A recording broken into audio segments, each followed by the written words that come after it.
सभी पंचायत सहायक भाइयों को सबसे पहले मेरा नमस्कार और सबको बहुत बहुत शुभकामनाएं। जैसा कि मैंने आपको पहले ही बता दिया था कि सभी पंचायत सहायक भाइयों का काम होने वाला है और वो जल्द से जल्द होने वाला है। किसी को भी चिंतित होने की आवश्यकता नहीं है।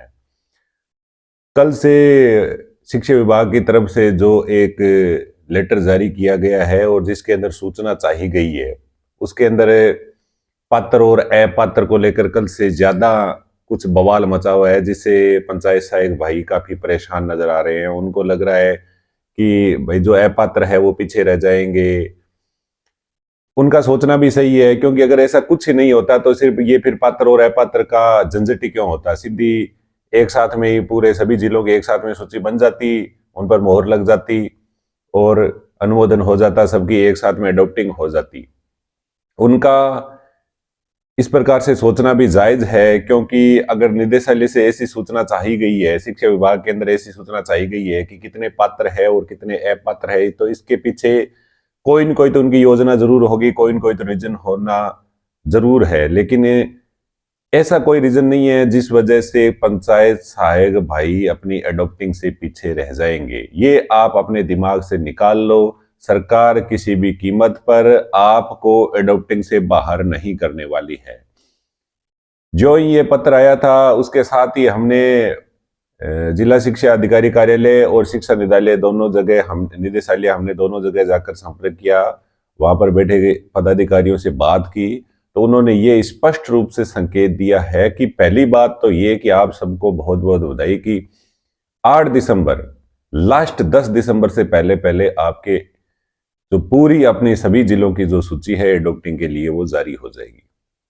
अब रही बात उसके अंदर कि ये अपात्र लोगों के लिए जो सूचना चाही गई है वो सिर्फ और सिर्फ इसलिए चाही गई है कि कौन किस वजह से बाहर हो रहा है, उनकी संख्या क्या है, संतान के मामले में कितने लोगों को शिथिलन चाहिए, उम्र के मामले में कितने लोगों को शिथिलन चाहिए या कितनी उम्र का चाहिए। इस हिसाब से विभाग ये आंकड़े जुटाने में लगा हुआ है और इसी हिसाब से उनको शिथिलन दिया जाएगा। सिर्फ और सिर्फ इसलिए उनके आंकड़े लिए जा रहे हैं और इसके अलावा उनकी अडॉप्टिंग में किसी प्रकार की कोई परेशानी नहीं आएगी।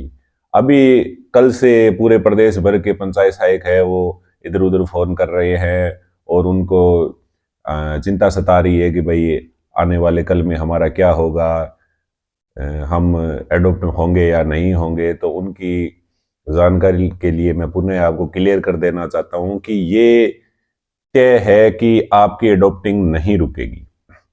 इतना जरूर है कि सूची आगे पीछे हो सकती है, 2-3 दिन उसके अंदर लग सकते हैं एक्स्ट्रा, क्योंकि फाइनल अल्टीमेटम जो टाइम दिया गया है वो 15 दिसंबर का दिया गया है। सरकार ने एकदम स्पष्ट रूप से बोल दिया है कि 15 दिसंबर से पहले पहले समस्त जितने भी पैरा टीचर्स है और जो शिक्षा कर्मी है, पंचायत सहायक है, इनका काम हो जाना चाहिए। यानी 15 दिसंबर से पहले पहले अपनी ज्वाइनिंग होकर ज्वाइनिंग रिपोर्ट है वो निदेशालय पहुंच जानी है और इसके लिए आदेश निकालने के लिए 10 तारीख लास्ट दी गई थी और अभी ऐसे संकेत मिले हैं कि 8 तारीख को ये सूची जारी हो जाएगी और हो सकता है जिनको अपात्र नाम बोला गया है उनकी भी सूची साथ में ही जारी हो जाए। नहीं हो जाएगी तो ज्यादा से ज्यादा 2 दिन के बाद उनकी सूची जारी हो जाएगी। लेकिन किसी भी पंचायत सहायक भाई को अडॉप्टिंग की प्रक्रिया से बाहर नहीं रखा जाएगा। इसके लिए पूरे राजस्थान का पंचायत सहायक संगठन जो है विद्यार्थी मित्र पंचायत सहायक संगठन, वो सभी पंचायत सहायक भाइयों के साथ में है।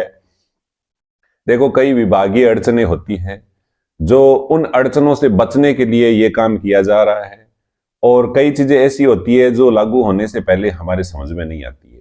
लेकिन मैं इतना आपको विश्वास दिला दूं कि कई तो एडॉप्ट नहीं होने के लिए भी कह रहे हैं कि एडॉप्ट मत हो, ये कुछ नहीं है कुछ नहीं है। अरे इसके अंदर बहुत कुछ है। पहले आप एडॉप्ट हो, उसके बाद में आपकी जो नियमितीकरण की प्रक्रिया है ना, वो नियमितीकरण की प्रक्रिया जोर पकड़ेगी। अगर हम एडॉप्ट नहीं होंगे, इसी प्रकार पंचायत सहायक पद पर ही बने रहेंगे, तो हमारा कभी भी जिंदगी में नियमितीकरण नहीं हो सकता। अगर सरकार ने ऐसा प्रयास भी किया तो सैकड़ों अड़चने आ जाएगी, लोग कोर्ट में चले जाएंगे, अपने में से ही कई कोर्ट में चले जाएंगे, कई प्रकार के सीधा नियमितीकरण करने से किसी का भी भला नहीं हो सकता, क्योंकि हो ही नहीं सकते, सिलेक्ट ही नहीं हो सकते। सीधा नियमितीकरण सरकार के पास में ऐसा कोई प्रावधान नहीं है कि सीधा नियमितीकरण हो जाए। इसलिए सबसे पहले अडॉप्टिंग की प्रक्रिया की जा रही है। उसके बाद में हमारा एक दायरा फिक्स हो जाएगा, हम लोग फिक्स हो जाएंगे। उसके बाद में हमारी जो स्क्रीनिंग समझ लो या नियमितीकरण की प्रक्रिया समझ लो, वो हमारी आगे बढ़ेगी। और इन सब के प्रक्रिया के अंदर बाद में बाधा न बने, इन सब के लिए ही अभी कोई भी व्यक्ति, वो चाहे संतान की वजह से या उम्र की वजह से अपात्र की श्रेणी में आ रहा है, उनको शिथिलन देने के लिए अभी से उनकी सूची बनाई जा रही है। आपने अगर पत्र पर गौर किया होगा तो उसमें स्पष्ट रूप से लिखा हुआ है कि अपात्र लोगों को शिथिलन बाबत है, यानी उनको बाहर करने के लिए नहीं, पहले सिर्फ ये पता किया जा रहा है कि कौन किस वजह से बाहर हो रहा है, और फिर उसको उस वजह से शिथिलन देना होगा। तो उस शिथिलन देने के लिए ही ये जो पात्र और अपात्र की सूची बनाई जा रही है। किसी भी पंचायत सहायक भाई को परेशान होने की जरूरत नहीं है, किसी प्रकार से चिंतित होने की जरूरत नहीं है।